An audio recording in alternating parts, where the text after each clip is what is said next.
السلام علیکم ورحمۃ اللہ وبرکاتہ۔ میاں والی کے گاؤں کا سچا واقعہ سن کر آپ کے رونگٹے کھڑے ہو جائیں گے، جہاں 12 سال کی بچی کو بھی نہیں بخشا جاتا۔ مرد عورت بچے، کوئی بھی جنس ہو یا پھر عمر، اس کے ساتھ کیسے بدکاری، ہوس پرستی۔ مرد بدکاری کرتے ہیں اپنی پیاس بجھانے کے لیے، وہ بچوں تک کو نہیں چھوڑتے۔ میری 12 سال کی بیٹی کا پیٹ پھولنے لگا تھا اور میں دیکھ کر ڈر گئی تھی کہ پتہ نہیں یہ کیا ہے۔ میری بہو کہنے لگی کہ امی اس کا چیک اپ کرواتے ہیں، اور میں دل ہی دل میں دعا گو تھی کہ اللہ کچھ ایسا نہ کرنا جس سے ہم پہ تھو تھو ہو جائے۔ میں اور بہو ڈاکٹر کے پاس گئیں تو ڈاکٹر نے دیکھتے ہی بول دیا کہ آپ کی بچی حاملہ ہے اور اسے تقریباً 6 ماہ ہو چکے ہیں۔ یہ سنتے ہی میری روح فنا ہو گئی۔ مریم کو دیکھا تو اس کے چہرے پر کچھ ایسی بات نہیں تھی جسے دیکھ کر لگتا کہ اس نے کسی کے ساتھ بدکاری کی ہے۔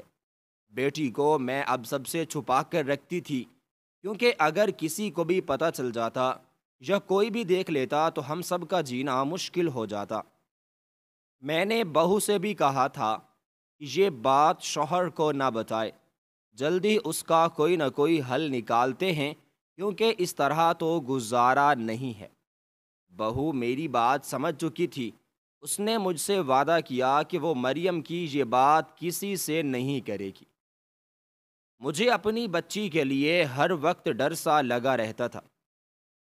ایک دن میں نے اپنی بیٹی کو اسٹور روم میں سلا دیا اور خود اس کے کمرے میں سو گئی، تاکہ پتہ تو چلے کہ کمرے میں کون آتا جاتا ہے، یا پھر کسی نے باہر سے ہی مجھے اس کے بستر پر پڑے۔ کچھ ہی وقت گزرا تھا کہ قدموں کی آہٹ سن کر میں چونک گئی، کیونکہ میری بیٹی کے ساتھ بدکاری کرنے والا کوئی اور نہیں بلکہ اس کا سگا۔ میرا نام شمائلہ ہے۔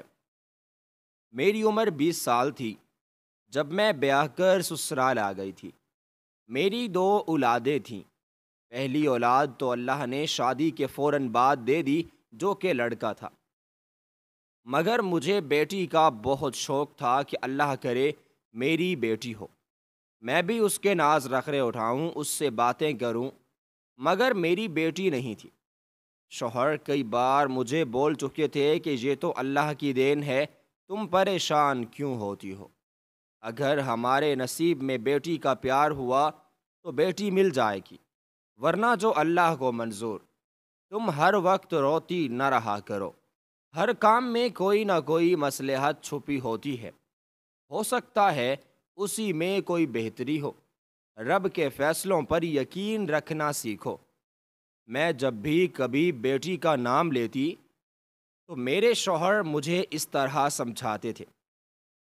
میں نے دوسری اولاد کے لیے بہت منتیں مرادیں مانگی تھیں، اللہ نے میری مراد سن لی تھی اور میں حاملہ ہو گئی۔ اس وقت میرا بیٹا 17 سال کا تھا۔ پہلی اولاد کا اتنے بڑے ہو کر اور میری اولاد کی خوشخبری سننا تھوڑا معجوب تھا، مگر میں خوش تھی۔ میرے بیٹے کی اب بہن ہوگی۔ 9 ماہ میرے بہت مشکل سے گزرے تھے۔ ابھی میرا دوسرا ہی ماہ تھا کہ گھر میں آگ لگ گئی، کبھی میرے شوہر کا ایکسیڈنٹ ہو گیا۔ اس طرح پورے 9 ماہ کوئی نہ کوئی بدشگنی ہوتی رہتی تھی۔ اسلام میں بدشگنی، شگن وغیرہ حرام ہے، مگر اسلام کو ماننے والوں نے میرے ہونے والے بچے کو بہت سے غلط ناموں سے نوازنا شروع کر دیا تھا۔ مجھے اللہ پر یقین تھا کہ یہ سب تو نصیب کا کھیل ہے، ورنہ اس طرح کچھ نہیں ہوتا۔ نہ ہی کوئی بچہ یا انسان بدشگن ہوتا ہے، کیونکہ گاؤں کے لوگوں میں وہی پرانے رسم و رواج اور سوچ پائی جاتی ہے، اس لیے ان کو یہی سب کچھ لگتا ہے۔ میرے 9 ماہ مکمل ہو چکے تھے۔ ڈلیوری کا وقت قریب تھا۔ ڈاکٹر نے میرے شوہر کو حوصلہ دیا اور آپریشن تھیٹر میں آ گئے۔ وہ وقت میرے شوہر پر قیامت جیسا تھا۔ اللہ نے ان کی دعائیں سن لی تھیں اور چاند جیسی بیٹی سے میری گود بھی ہری ہو گئی۔ جب مجھے ہوش آیا اور شوہر نے یہ خبر سنائی تو میرے پاؤں زمین پہ ہی نہیں ٹک رہے تھے۔ میں بہت زیادہ خوش تھی کہ اللہ نے مجھے بیٹی جیسی نعمت سے نوازا ہے۔ میری منتیں اور مرادیں پوری ہو گئی تھیں۔ میں چلہ کاٹنے کے بعد پہلے اپنے شوہر کے پاس گئی اور کہا کہ مجھے بیٹی کی منتیں اتارنی ہیں۔ انہوں نے کہا کہ یہ سب نہیں ہوتا، دینے والا اللہ ہے، پھر ہم کیوں اس کے علاوہ کہیں اور جا کر شکر کریں، جبکہ شکر کے لائق صرف وہی ذات ہے، تو تم شرک کر رہی ہو۔ یہ بات سن کر میں نے اپنا سینہ پیٹ لیا اور کہا اللہ مجھے معاف کر، میں شرک نہیں کر رہی، میں جانتی ہوں دینے والی ذات اللہ کی ہے۔ اللہ نے وسیلے بنائے ہیں، ان کا واسطہ دے کر جب ہم دعا مانگتے ہیں تو اسے اپنے بندوں کے صدقے سے پوری کرنی ہوتی ہے۔ باقی آپ کی بات بالکل بجائے شک، اس ذات کے علاوہ کسی کا شکر ادا نہیں کیا جا سکتا۔ وہی دینے والا بھی ہے اور وہی لینے والا بھی ہے۔ میرے شوہر جانتے تھے کہ میں ان سے نہیں جیت سکتی، اس لیے کہنے لگے ٹھیک ہے میں منتیں اتار دوں گا، مگر تم گھر پہ ہی رہو گی، تم نے منت پوری کرنی ہے نا تو وہ اتر جائے گی، کسی بھی دربار پہ تمہارا جانا بالکل ضروری نہیں ہے۔ مجھے آم کھانے سے غرض تھی تو میں گٹلیاں کیوں گنتی۔ اسی پر راضی ہو گئی اور شوہر سے کہا ٹھیک ہے آپ کی جیسے مرضی، آپ کر لیں۔ میں نے اپنی بیٹی کا پیار سے نام چاندنی رکھا تھا۔ سبھی میرے نام پر حیران تھے کہ یہ کیسا نام ہے، مگر مجھے اپنی چاند سی بیٹی کا ٹکڑا لگتی تھی، اس لیے میں نے اس کا نام اسی نسبت سے رکھ دیا، لیکن اس کا اصل نام میں نے ماہم رکھا تھا، لیکن ہم سب اسے پیار سے چاندنی بولا کرتے تھے۔ میرا بیٹا زین اپنی بہن کا بہت زیادہ خیال رکھتا تھا، مگر جب بھی وہ اسکول سے آتا تو اکثر گمسم رہتا تھا۔ میں نے کئی بار اس سے پوچھا کہ بیٹا کیا بات ہے، تو اس نے کہا اسکول کے بچے اسے چڑھاتے ہیں کہ تم 17 سال کے ہو چکے ہو اور تمہارے ماں اور باپ نے اب بچہ پیدا کیا ہے۔ ہم اکثر بچوں کو ایسی باتوں پر بہت زیادہ مارتے ہیں یا پھر ڈانٹ کر ان لوگوں کو چپ کروا دیتے ہیں، مگر بچے تقریباً سبھی باتیں سمجھتے ہیں۔ ہمارا زمانہ اور تھا، آج کے بچوں کے خود کے مسائل ہی اتنے ہیں کہ وہ اکثر ڈپریشن کا شکار رہتے ہیں۔ جب زین نے مجھے یہ بات بتائی تو ایک پل کو میں کانپ گئی کہ اپنے بیٹے کو بتانے کے لیے میرے پاس کچھ نہیں تھا۔ پھر کچھ سوچ کر میں اس کے پاس بیٹھ گئی اور میں نے اسے بتایا کہ بیٹا یہ تو اللہ کی دین ہے اور تمہیں خوش ہونا چاہیے، تمہاری بہن آئی ہے جس سے تم ہر دکھ سکھ بانٹ سکتے ہو، جب وہ بڑی ہوگی۔ میں نے اسے سمجھایا کہ زین اگر کل کو میں اور تمہارے ابو اس دنیا میں نہ رہے، تم اکیلے ہوں گے، تمہیں کوئی پریشانی ہوگی تو تم لوگوں سے بانٹتے پھرو گے۔ اس نے کہا نہیں امی، میں نے اسے مزید سمجھایا کہ بچے تب تم وہ بات اپنی بہن سے کر سکتے ہو، وہ کسی کو نہیں بتائے گی اور تمہارا خیال رکھے گی جیسے میں رکھتی ہوں۔ اپنی بہنوں کے لیے بھائی بہت پیارے ہوتے ہیں۔ زین مطمئن ہو چکا تھا، یعنی اسے میری بات سمجھ آ چکی تھی۔ چاندنی سے ہم سب بہت زیادہ پیار کرتے تھے، وہ دن بدن خوبصورت تر ہوتی جا رہی تھی، یوں لگتا تھا گویا زمین پر چاند اتر آیا ہو۔ میں روز اس کی نظر اتارتی تھی۔ ایک بار چاندنی 7 سال کی تھی کہ اسے بخار ہو گیا۔ ہم نے گاؤں میاں والی کے سبھی شہر چھان مارے، ڈاکٹر سے علاج کرواتے رہے، مگر اسے آرام نہ آیا۔ تنگ آ کر گاؤں میں ایک مائی تھی جس کا نام بہت سن رکھا تھا، وہ بچوں کو دم کر دی تھی۔ میں چاندنی کو لے کر وہاں گئی تو مائی میری بچی کو دیکھتے ہی کہنے لگی کہ اسما، اس کا چہرہ چھپا کر رکھا کرو، کسی دن تمہاری یہ بچی کسی اپنے کے ہاتھوں تباہ ہو جائے گی۔ چھوٹی عمر میں یہ تمہارا منہ کالا کر دے گی۔ شوہر اس وقت ساتھ تھے۔ وہ چاندنی کو اور مجھے لے کر فوراً گھر آ گئے اور مجھے خوب ڈانٹا کہ میں کیسے کیسے لوگوں کے پاس ان کی بیٹی کو لے کر جا رہی ہوں۔ اس مائی کی باتوں کو سن کر میں بہت زیادہ ڈر چکی تھی۔ مجھے اپنے بچی کے نصیب سے ڈر لگنے لگا تھا۔ اس کے اسکول جانے اور پڑھنے کے دن تھے۔ مائی کی بات سن کر میں نے اسے اسکول بھی نہ جانے دیا اور میں نے اسے گھر پر بٹھا لیا۔ میرے شوہر نے اس بات پہ خوب شور مچایا، مگر میں اپنی بات سے 1 انچ نہیں ہٹی۔ چاندنی اب سمجھدار ہو چکی تھی۔ اس کی عمر 9 سال تھی۔ وہ اکثر گھر سے باہر کھیلنے کے لیے جاتی اور گھنٹوں آ کر روتی کہ باہر بچیاں اس کا مذاق اڑاتی ہیں کہ وہ ان پڑھ ہے۔ میں اپنی بچی کا دکھ سمجھتی تھی، مگر ایک ماں ہونے کے ناطے میں کیا کر سکتی تھی؟ زین نے بھی بہت ضد کی تھی کہ میں غلطی کر رہی ہوں۔ وہ اپنی بہن کو خود سکول چھوڑ کر آیا کرے گا اور لے کر بھی آیا کرے گا، مگر میں نے اجازت نہ دی۔ زین 26 سال کا ہو چکا تھا۔ بیٹا جوان ہو چکا تھا۔ اس نے ایم اے تک تعلیم بھی حاصل کر لی تھی اور شہر کے سب سے بڑے کسی دفتر میں کام کرتا تھا۔ کئی بار اس کے رشتے بھی ہم لوگوں کے گھر آ چکے تھے، مگر مجھے ابھی وہ چھوٹا سا زین ہی لگتا تھا۔ کئی بار مجھے رشتے داروں میں لوگوں نے کہا کہ بیٹے کی شادی کر لو، ورنہ ایسا نہ ہو کہ وہ بغیر بتائے شہر میں ہی چھپ کر کسی سے شادی کر لے۔ یہ بات سن کر میں بہت زیادہ ڈر گئی تھی۔ میں نے بیٹے کی شادی کے لیے رشتے دیکھنے شروع کر دیے۔ جب زین کو پتہ چلا تو اس نے کہا، امی آپ جب کہیں گی میں کر لوں گا، جہاں کہیں گی میں کر لوں گا۔ میرے شوہر کی طبیعت بھی خراب رہنے لگی۔ انہوں نے بیٹے کا رشتہ گاؤں میں ہی طے کر دیا۔ لڑکی پڑھی لکھی نہیں تھی۔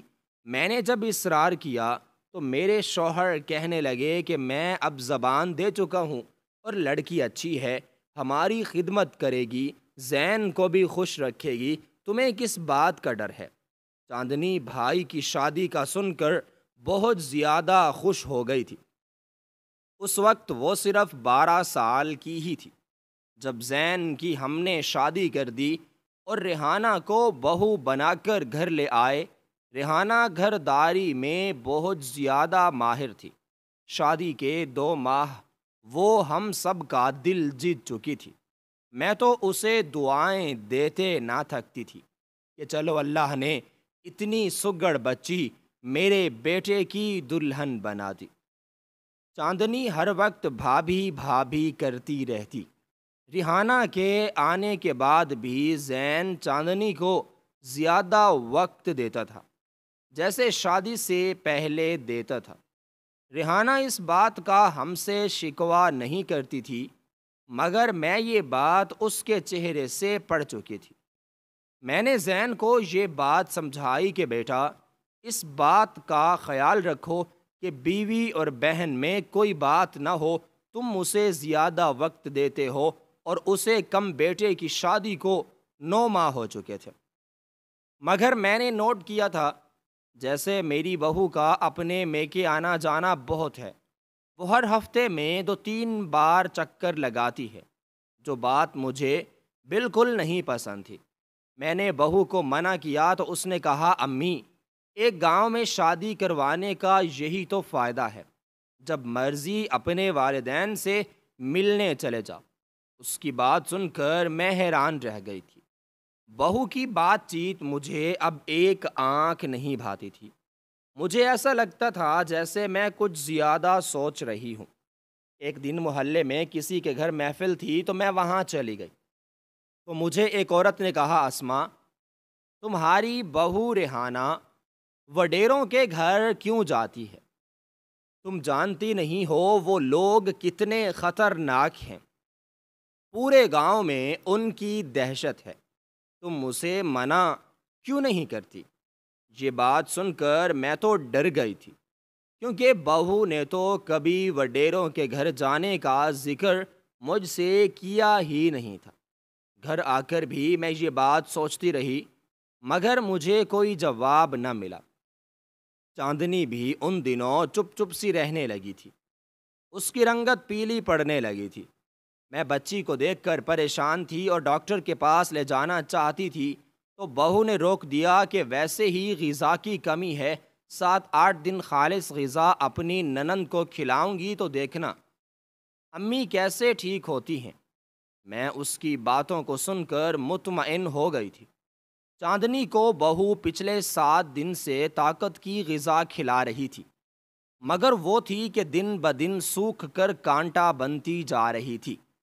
میری بہو مجھ سے پوچھ کر اسے اپنے گھر لے گئی کہ امی اس کا وہاں دل بہل جائے گا۔ میں نے بھی بچی کو اجازت دے دی کہ چلو لے جاؤ۔ چاندنی کا تو چاند کا ٹکڑا تھی، مگر اب اس کو دیکھ کر یہ سب کوئی نہیں کہہ سکتا تھا کہ یہ پہلے والی چاندنی ہے۔ دن گزرتے جا رہے تھے اور اس کی طبیعت میں کوئی خاص قسم کا فرق نہیں آیا۔ میں نے کئی بار شوہر سے اس بات کا ذکر کیا تو کہنے لگے شہر لے چلتے ہیں۔ زین جس دن گھر آتا ہے، زین اب ہفتے 10 دن کے بعد گھر آنے لگا تھا۔ دفتر میں شاید کام بڑھ چکا تھا۔ چاندنی کا جنم دن تھا، وہ پورے 12 سال کی ہونے والی تھی۔ اس کے جنم دن میں 1.5 ماہ رہ گیا تھا۔ میں اور میرے شوہر بہت خوش تھے، مگر چاندنی پہلے کی طرح اپنے جنم دن کا سن کر خوش نہیں ہوئی تھی۔ وہ ہر وقت ایک ہی سمت میں گھورتی رہتی تھی، کوئی بھی بات کر کے تو غائب دماغی سے کام لیتی تھی۔ کئی بار میں نے دیکھا کہ میری بہو اسے اسٹور روم میں لے جاتی ہے اور کافی دیر بعد وہاں سے نکلتی ہیں۔ ایک دن جب میں نے بہو سے پوچھا تو کہنے لگی، امی میں تو اس کا دھیان بھٹانے کے لیے پرانی چیزیں دکھاتی ہوں۔ میرا دل ہر وقت گھبراتا رہتا تھا۔ چاندنی کا پیٹ بڑا ہوتا جا رہا تھا۔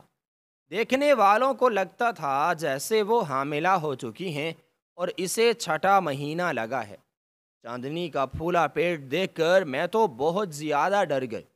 میں نے بہو سے کہا کہ تم بچی کو اکثر اپنے گھر لے کر جاتی ہو، وہاں کچھ ہوا ہے کیا؟ تو اس نے مجھے کہا کہ آپ مجھ پر الزام لگا رہی ہیں۔ جب سے اس گھر میں آئی ہوں میں نے اسے اپنی بہن ہی سمجھا ہے۔ میں نے یہ بات اسے کہیں بھی کرنے سے منع کیا تھا۔ چاندنی سے کچھ پوچھتی تو وہ بس خلا میں دیکھتی رہ جاتی، کوئی جواب ہی نہ دیتی۔ اگر یہ بات گھر سے باہر چلی جاتی تو نہ جانے پورے گاؤں میں ہماری عزت کی کیسے دھجیاں اڑتی۔ شوہر تو مجھے زندہ ہی گاڑ دیتے کہ میری لاپرواہی کی وجہ سے یہ سب ہوا ہے۔ میں اور بہو اسے اس رات کے وقت چھپ چھپا کر ڈاکٹرنی کے پاس لے گئے تھے، تو اس نے دیکھتے ہی ایسے راز کا انکشاف کیا نہ کہ تو میں ادھر ہی ڈہسی گئی تھی۔ اس نے دیکھتے ہی مجھے بول دیا کہ آپ کی بیٹی حاملہ ہے اور 3 ماہ تک یہ بچہ بھی جننے والی ہے۔ میں ڈاکٹر کی یہ بات سن کر سکتے کی حالت میں آ چکی تھی۔ میں نے ڈاکٹر سے کہا کہ آپ ایک بار ٹیسٹ تو کریں، تو وہ میری یہ بات سن کر غصہ ہو گئے۔ کیا آپ کو میری اس بات پر یقین نہیں؟ کیا ڈاکٹر آپ ہیں یا میں؟ آپ کی بچی حاملہ ہے، پہلے دھیان نہیں دیتے۔ جب اولاد ایسے چاند چڑھاتی ہے تو ڈاکٹرز کو جھوٹا کہتے ہیں۔ ڈاکٹر یہ بات کہہ کے وہاں سے چلی گئی۔ میں وہیں سر پکڑ کے بیٹھ گئی۔ چاندنی کو میں اور بہو گھر لے آئے۔ اس کے بعد زیادہ تر میں کمرے میں ہی رہتی تھی۔ زین اس کا جب بھی پوچھتا میں جھوٹ بول دیتی اور اپنے شوہر سے بھی کہتی کہ وہ اپنی خالہ کی طرف رہنے گئی ہیں، کچھ دن تک وہ لوٹ آئے گی۔ بہو بہت خوش تھی کیونکہ زین اسے شہر لے کر جانے والا تھا۔ اس نے مجھے کہا کہ اب ایسے میرا گزارا نہیں ہے، ریحانہ کو میں لے کر شہر جاؤں گا، کچھ دن بعد آپ سے ملنے بھی آتا رہوں گا۔ میں تو رو رہی تھی کہ بیٹا بیوی کو لے کر الگ ہو چکا ہے اور چاندنی میری اتنی خوبصورت بچی کو پتہ نہیں کس کی نظر لگ گئی۔ اتنی چھوٹی عمر میں حاملہ۔ میں نے کئی بار چاندنی سے سچ پوچھا، مگر وہ غائب دماغی سے سب کچھ سنتی رہتی تھی۔ میں بہت زیادہ پریشان تھی۔ اسی دن سونے کے لیے لیٹی تو جھٹ سے مجھے وہ مائی یاد آ گئی جس نے چاندنی کو بخار کا دم کیا تھا، جس نے مجھے کہا تھا کہ اپنی بیٹی کو چھپا کر رکھو ورنہ یہ اولاد میرا منہ کالا کرے گی۔ اسی مائی کی بات بالکل سچ تھی۔ جس اولاد کے لیے میں نے اتنی دعائیں کیں وہی بڑھاپے میں میری خواری کا سبب بن رہی تھی۔ صبح ناشتے کے بعد میں بہو سے جھوٹ بول کر اس اماں کی طرف آ گئی۔ ہو سکتا ہے وہ میری مدد کرے اور کسی طرح میری جان اس مشکل سے نکل آئے، مگر مجھے اس کے ٹھکانے پر آ کر پتہ چلا کہ وہ تو دوسرے گاؤں جا چکی ہیں۔ بے دلی سے میں گھر لوٹ آئی اور بہو سے کہا کہ مجھے ڈاکٹرنی کے پاس لے چلو، ہو سکتا ہے وہی مدد کرے۔ میں اور بہو جب اس کے پاس آئے تو اس نے میری بچی کا بچہ ضائع کرانے سے منع کر دیا کہ یہ ایک غیر قانونی کام ہے، اور دوسرا اس میں آپ کی بچی کی جان کو بھی خطرہ ہے، وہ ابھی بہت چھوٹی ہے۔ میں پریشان سی حالت لیے گھر آ گئی۔ سمجھ نہیں آتا تھا کہاں سے اپنی اولاد کی خوشیاں مانگوں۔ میں نے دوبارہ سے اللہ سے رو رو کے دعا کی اور ساتھ ہی منت مانگ لی۔ اس دن پھر مائی کی طرف گئی اور اللہ کی کرنی ایسی ہوئی کہ دوسرے گاؤں میں وہ مجھے بالکل آسانی سے مل گئی۔ جب میں نے اسے سارا قصہ سنایا تو اس نے مجھے ایک دوا دی کہ یہ بچی کو پلا اور اس کے ساتھ ہی بچی کے بستر پہ خود سو جا، تجھے پتہ چل جائے گا کہ تیری بچی کیسے حاملہ ہوئی ہے۔ اسما، میں نے کچھ سال پہلے تجھے کہا بھی تھا کہ بچی پہ دھیان رکھ، تو نے میری بات نہیں مانی، اب بھگت رہی ہے نا۔ میں گھر آ کر چاندنی کو وہ دوا پلا چکی تھی اور اسے بہو سے چھپا کر اسٹور روم میں سلا دیا اور خود جا کر اس کے بستر پر سو گئی۔ آدھی رات گزر چکی تھی مگر ابھی تک چاندنی کی طرف دھیان نہیں تھا۔ پتہ نہیں وہ ٹھیک ہوگی یا نہیں ہوگی۔ اگر کسی کو پتہ چل گیا تو کیا ہوگا، اور کل کو بیٹا بہو بھی شہر چلے جائیں گے۔ میں اسی سوچ میں گم تھی کہ کمرے میں قدموں کی آہٹ سنائی تھی۔ میں دم سادے لیٹی رہی تھی۔ کچھ ہی منٹ کے بعد کمرے میں دھواں سا پھیلنا شروع ہو گیا جو میرے دماغ کو چڑھا تو میں فوراً سے چونک کر اٹھی۔ اس وقت کمرے میں بھلا کون ہو سکتا تھا، مگر جو ہی میں اٹھی میری روح لرز گئی، کیونکہ اس وقت کمرے میں کوئی اور نہیں بلکہ آدھی رات کو چاندنی کی سگی بھابھی ریحانہ تھیں۔ وہ مجھے دیکھ کر ڈر گئی۔ میں نے کمرے کی بتی جلائی تو اس وقت اس کے ہاتھ میں کوئی میٹھی چیز تھی۔ میں غصے سے اسے پوچھنے لگی کہ تم یہاں چاندنی کے کمرے میں کیا کر رہی ہو اور یہ دھواں کس چیز کا ہے؟ میری بات سن کر وہ صاف مکر گئی، مگر میں جان چکی تھی کہ چاندنی کی اس حالت کے پیچھے ریحانہ ہے۔ میری آواز سن کر زین اور میرا شوہر بھی وہاں آ گئے۔ بیٹے نے آتے ہی کمرے کی کھڑکیاں کھولیں تاکہ دھواں باہر نکلے۔ اس کے ہاتھ سے میں نے کھانا لے کر پھینک دیا اور کہا، سچ بتاؤ ریحانہ، ورنہ اسی وقت اس گھر سے نکال دوں گی۔ کیا کرتی رہی ہو تم چاندنی کے ساتھ؟ زین اور میرا شوہر بہت زیادہ حیران ہو رہے تھے۔ مجھے کہنے لگے، کیا ہو گیا ہے آپ کو؟ وہ کیوں کرے گی ایسا؟ میں نے ان دونوں کو بالکل چپ کروا دیا اور کہا کہ سچ بتاؤ ورنہ اسی وقت آپ لوگوں کو گھر سے نکال دوں گی اور تمہارے ماں باپ کو تمہارے کرتوت بتاؤں گی۔ یہ سنتے ہی ریحانہ کہنے لگی کہ چاندنی کی یہ حالت کی ذمہ دار میں ہوں۔ یہ سنتے ہی میرے قدموں تلے سے زمین نکل گئی۔ وہ میری بیٹی کی خوبصورتی سے جلتی تھی، اور یہی نہیں، زین اور ہم سب چاندنی چاندنی پکارتے تھے تو اسے یہ سب بالکل بھی پسند نہیں تھا۔ وہ وڈیروں کے گھر میں چاندنی کے لیے کوئی غلط دوا لینے کے لیے جاتی تھی، اور وہ دھواں روز رات کو اس کے کمرے میں کرتی، جس سے چاندنی بیمار پڑ جائے، اس کے جسم کے اعضاء نکارہ ہو جائیں، پھیپھڑے پھول جائیں۔ مجھے اس عورت کی وہ بات یاد آ گئی جس نے مجھے کہا تھا کہ اس نے کئی بار اسے وہاں جاتے دیکھا ہے، مگر میری بہو نے مجھ سے جھوٹ بولا تھا۔ زین اپنی بیوی کے منہ سے یہ سب سن کر شدید غصے اور غم کی حالت میں تھا۔ اس نے مجھ سے چاندنی کا پوچھا تو میں نے اسے اسٹور روم کا بتایا۔ وہ اپنی بہن کو اسٹور روم سے جب لے کر آیا تو اس کے پھولے پیٹ کو دیکھ کر ڈر گیا، مگر وہ سچ کو جان چکا تھا کہ یہ سب اس کی بیوی کا کیا دھرا ہے۔ حسد کی آگ میں اس نے میری معصوم بچی کی زندگی کو تباہ و برباد کر دیا۔ زین نے ریحانہ کو گھر سے فوراً نکال دیا۔ میں اگلی صبح بیٹے کے ساتھ بچی کو ہسپتال لے آئی۔ ڈاکٹر نے کہا کہ آپ کی بچی کو کچھ زہریلا دیا جاتا رہا ہے، جس سے اس کا جسم پھول چکا ہے، لیکن آپ فکر نہ کریں، اللہ سے دعا کریں کہ آپ کی بچی ٹھیک ہو جائے۔ چاندنی زیر علاج تھی اور شوہر کو لگتا تھا یہ سب کچھ ان کی وجہ سے ہوا ہے۔ اگر وہ اس کو گھر کی بہو نہ بناتے تو آج ان کی بیٹی ٹھیک ہو جاتی۔